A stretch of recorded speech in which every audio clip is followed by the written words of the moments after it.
All right, so welcome back to part 2 of the first part of social psychology unit. So we finished on this slide here where we're talking about how desegregation and women entering the workplace was initially met with backlash, and eventually it actually changed people's attitudes pretty significantly towards having women in the workplace and desegregation.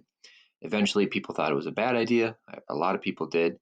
But after experiencing it for a little bit, people did change their minds, and they eventually thought, "Hey, this isn't bad. This is actually a pretty good idea."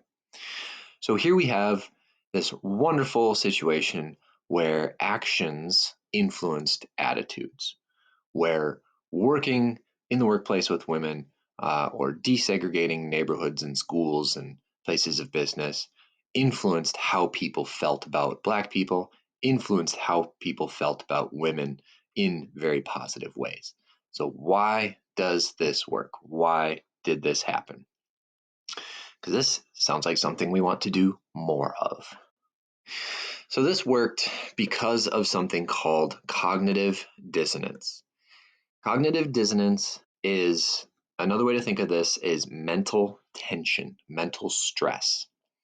We have opposing views going on in our minds, and we want to relieve mental tension, cognitive dissonance as much as possible. So, cognitive dissonance theory, we're going to talk about this extensively here. The idea with cognitive dissonance theory is that attitudes are altered to be in line with actions. I'm just going to repeat that one more time. Attitudes are altered to be in line with actions. So we change our minds based on how we behave. We want our attitudes and our behaviors to be as compatible as possible. If there's a big difference between how we act and how we think, that will give us mental stress. That will cause cognitive dissonance. So let's think about this. Back to our example of having neighborhoods and schools desegregated and having women in the workplace. So if our behavior, for example, working with women or working with minorities, is contrary to our attitudes, let's say we hold racist views or sexist views. So if we're working with women in the workplace, but we think that women shouldn't be in the workplace, well, there's not much we can do about women being in the workplace, but there is something we can do about how we feel about that. And that's what happens. We change our attitudes about it. So we've got this tension going on. We're thinking women shouldn't be in the workplace, but here they are in the workplace. That's incompatible. That's causing us mental tension. That's causing cognitive dissonance. And we can't change the fact that women are in the workplace, but we can change the fact that we think it's a bad idea. So we change. We change our attitude about having women in the workplace. We change our attitude about desegregating neighborhoods and schools and places of business.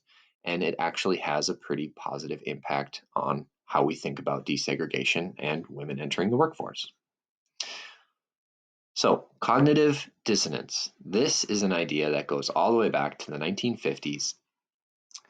A research team led by Dr. Festinger had this wonderful experiment, and I'm not super concerned that you know the specifics of this experiment. Those details are listed on the slide, but I'm just going to kind of summarize here because I don't want you to get bogged down in the details. They devised an experiment where people came in to the laboratory and they were given an incredibly boring task. The specific task was that they were put in front of this pegboard, and there were literally hundreds of pegs with slightly different colors and slightly different shapes on them. And they were told to, turn these pegs a little bit so that they matched certain descriptions. It was an incredibly tedious, incredibly boring task, and it was meant to be that way. And they literally did this for 60 minutes, for an hour. So they engaged in this mind-numbingly boring task for an hour. After that, they were told, hey, we've got a situation here. I gotta go, I gotta go to like a doctor's appointment. I can't talk to the next participant that comes into the experiment after you. Will you help me out and talk to the next person? So they've got a little bit of deception going on. So the researcher is lying to the participant saying like, hey, I gotta go. Will you help me out and talk to the next participant? And then this is where the two different groups in the experiment come in. One group of participants was paid $20 to act as the researcher. Remember, this was back in the mid 50s, so $20 was a lot of money. It'd be like, 50 or $60 today, maybe. So one group of participants was paid $20, and the other group of participants was paid $1 to act like the researcher. So they did what they were told, and they were pulled aside after they had talked to the next participant and got them set up in the experiment. And it was all just deception. The next participant coming in was also in cahoots with the researcher. They were a Confederate. So now the big question here is, how did the two different groups, the group that got $20 and the group that got $1, how did they respond to the question after everything was done? Was the task actually boring? Because that was a big part of what the researchers had to do. They had to convince the next participant that the task was not boring, that it was exciting. They needed to start the experiment thinking that the task was not boring. So the participants who were paid to be researchers, they were asked after everything was said and done, okay, we gave you the $20 and we basically asked you to lie to the next participant.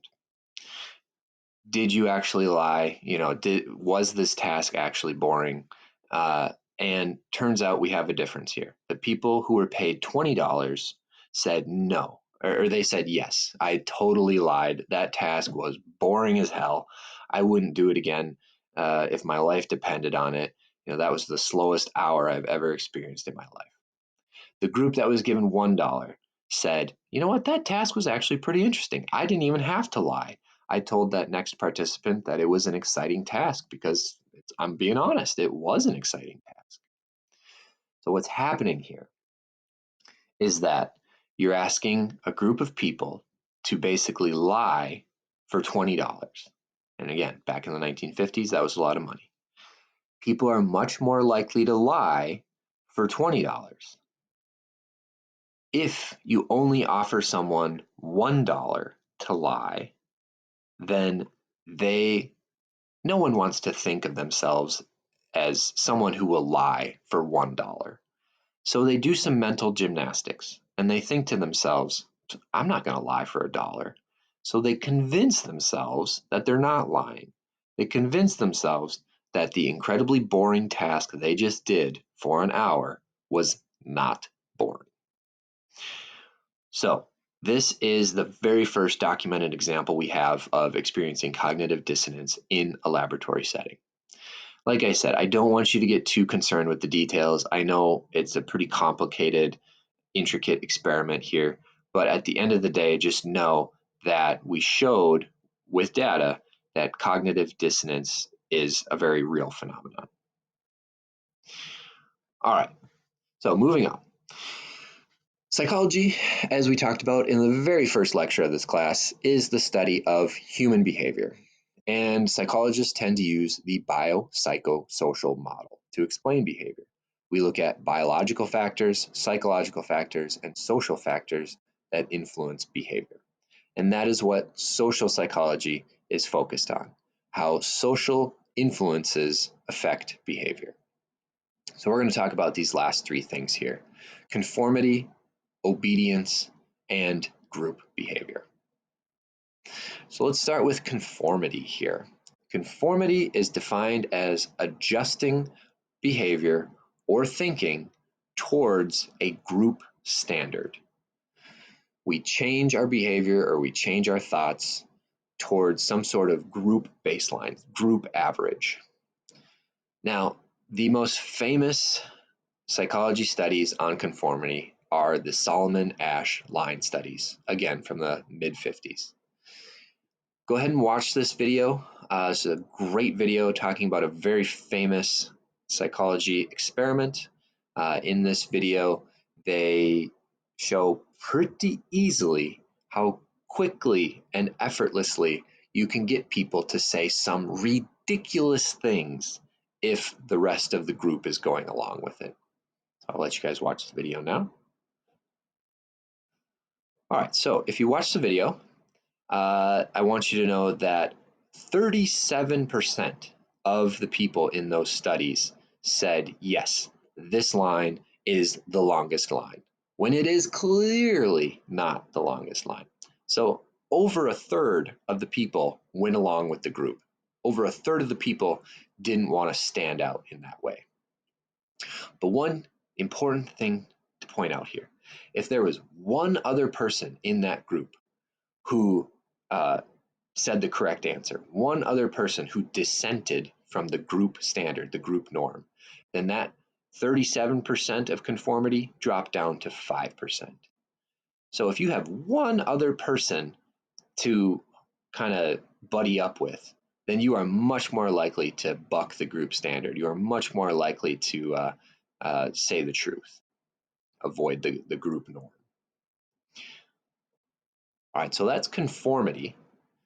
Obedience is a little bit different. Obedience is compliance with an explicit order from an authority figure.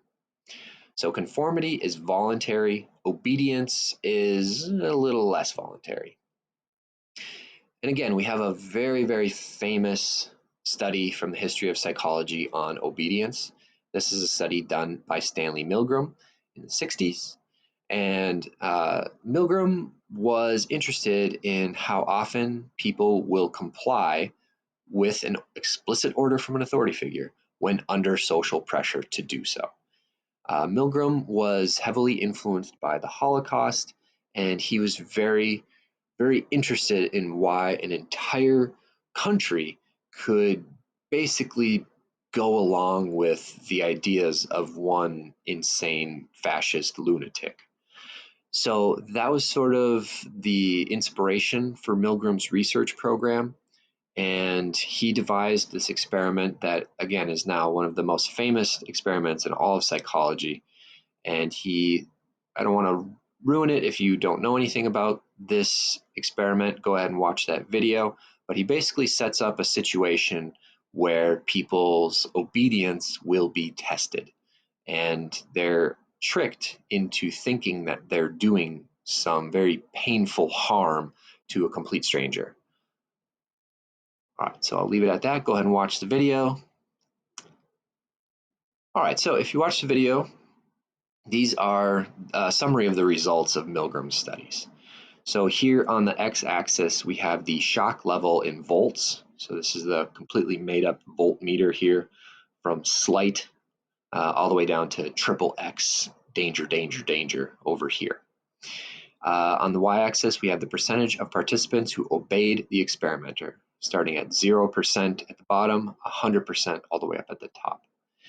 Big takeaway point from this graph here is that even at the triple X danger, danger, danger level, even when that Confederate in the other room was screaming out in pain, even when they weren't making any noise, the majority of participants continued to push that button. The majority of participants pushed that button because the experimenter said so, all the way up to the triple X level. So if you follow this over, it's roughly 65%. So almost 2/3 of people in this study, 2/3 of your average person would push that lever all the way up until the triple X mark. Kind of sobering when you think about it. All right, so Milgram replicated his study, he tweaked his study, a lot of other people replicated and tweaked it, and they found a couple different things that you can do to increase obedience. Number one, if the experimenter is close at hand and they are perceived to be legitimate. So think about this. If you've got someone in a lab coat with a clipboard and they've got a very impressive sounding name, you're probably going to be more likely to perceive them as a legitimate authority figure and more likely to do what they say. If you've just got some dude in dirty jeans and a wrinkled up hoodie and he's just kind of telling you to engage in the experiment while he's looking at his phone, you might not perceive him as that legitimate. You might not actually do what he says. The second one there, the authority was backed by a prestigious institution. These were experiments done at an Ivy League university, so people tend to think of those universities, as prestigious institutions. That definitely increased the amount of obedience that Milgram saw. In the video that you saw, the victim was depersonalized. They were in a separate room. You could only hear the participant. You couldn't see the participant. They did other studies where the victim, the quote unquote victim, was actually seated in the same room right next to the participant. And they still found similar results. People, even if the person was sitting right next to them, they still pushed the button all the way up to that XXX level sometimes. Lastly, you can increase obedience, or second to lastly, you can increase obedience if there's no role models for defiance. Think about what I was just talking about in the Solomon Asch line studies on conformity. If you have one other dissenter, one other person that is speaking the truth, one other person that is standing up for what's obviously the correct answer, then you are much more likely to do so yourself. So if you have someone else in that room, in that laboratory, who is defying the experimenter, defying their authority, you're much more likely to do it yourself. If you can remove yourself even one more step from the damages of your behavior. So, for example, Milgram also ran a study where someone else physically had their finger on the lever, then people would comply 93% of the time. So the actual participant in the study was just telling someone else to push the lever to administer the shocks, then they were much, much, much, much more likely to continue doing so, as the experimenter said. So again, it's all about removing yourself from the consequences of your behavior. All right, so the takeaway message here from Milgram's study is that good people who are simply doing their jobs can be responsible for committing terrible, terrible wrongs. And this was kind of the takeaway from Milgram's study. He used these results to show that, this is how something like Nazi Germany happens.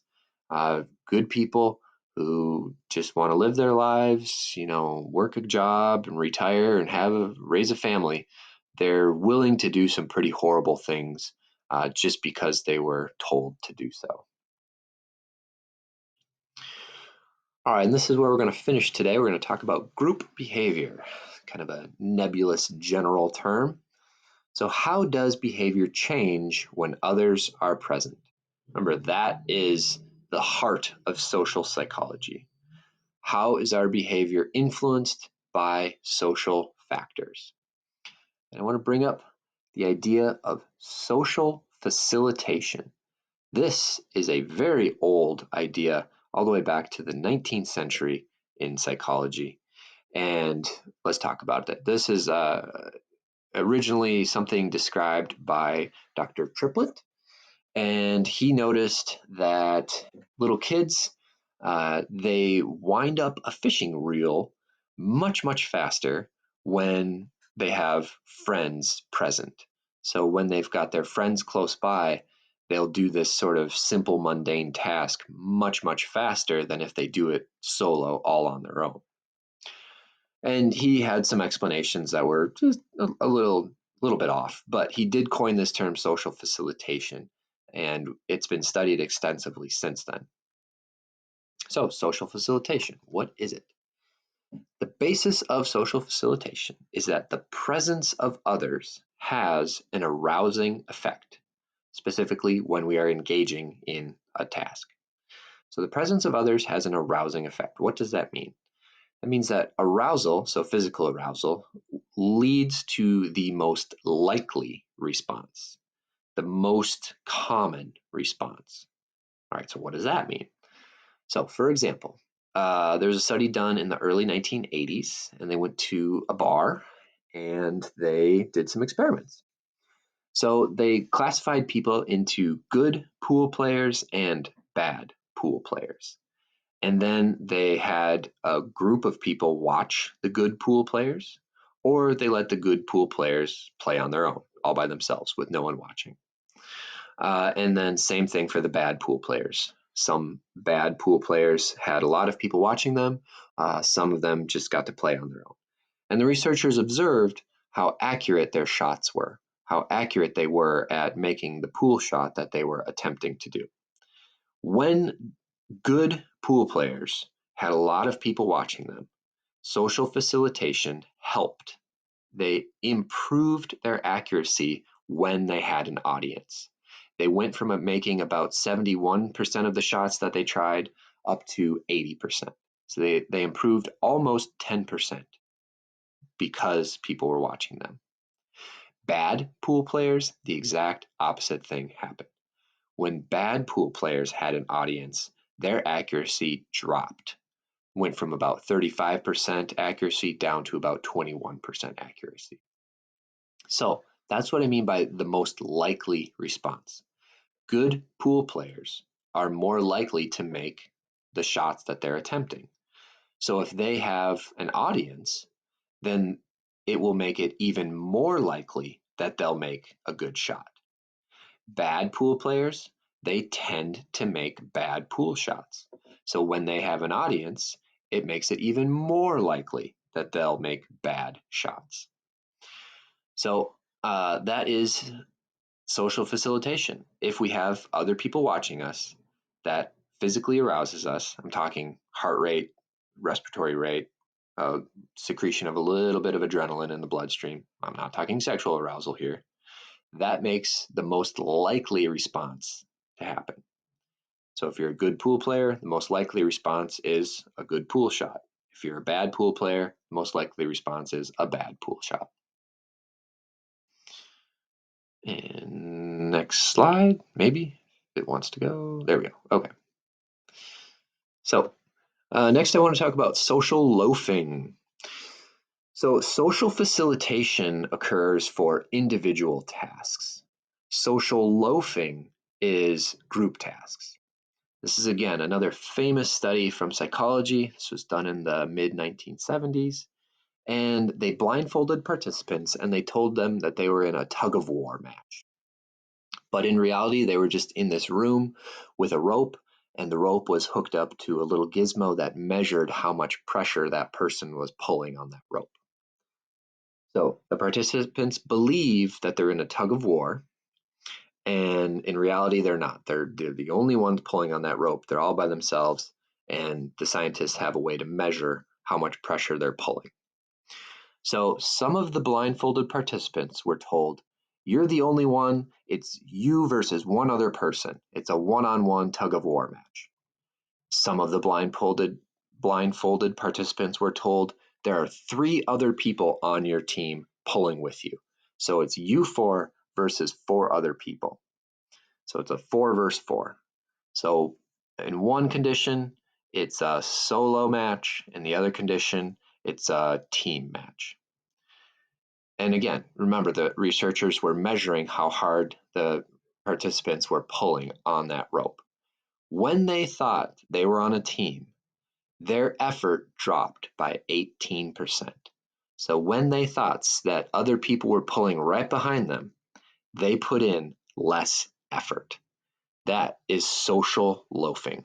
When you're in a group, you don't try as hard. When you're all by yourself, you try harder. So we do this because we think others will pick up our slack. And more importantly, we have less individual responsibility for the group performance. If you're in that one-on-one tug of war situation, then if you lose, it's all on your shoulders. If you're in that team match and you lose, well, you can split the blame between 4 people. You don't feel as much shame or blame for that loss. That is social loafing. And I would be willing to bet that you have probably experienced that at some point in your life. Maybe a group project for school. You've got that one loafer who's just kind of relying on everyone else to do the work.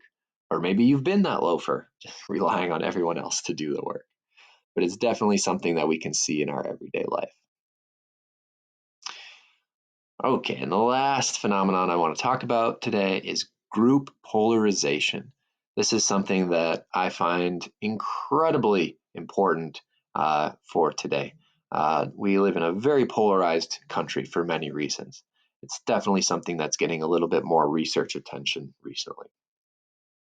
So, group polarization occurs when small differences between groups become exaggerated over time.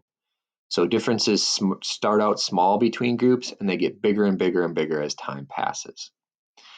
Some examples, think about college majors. So college lasts, typically 4 years. Think about how the difference between college students in freshman year is pretty small. Everyone's a freshman, everyone's probably taking gen eds. Most people probably don't even know what their major is. College students are much more similar in that freshman year compared to your senior year, where you've chosen a major, you've spent the last 2, maybe 3 years taking classes only in that major or mostly in that major, and then compare, like a humanities student to an engineering student. Those differences are going to be much bigger over the course of those 4 years than they were at the beginning of those 4 years in freshman year. So that's an example of group polarization. Small differences in freshman year become much bigger by senior year. We also see this in political differences, especially when we're young or when we're first becoming politically active. We don't really see that much difference between political groups, but as time passes, as we get more and more involved in politics, those differences become much, much bigger, much more exaggerated. Why does this happen? Excuse me, before I move on to the next slide, I just want to point out this image here. This is an image of, it's a graph, and every dot in this graph represents a blog or a website, a political blog or a political website. And there is a line between 2 dots when they link to each other or reference each other. So they basically talk about each other, or maybe they linked to a news article on that particular blog or website.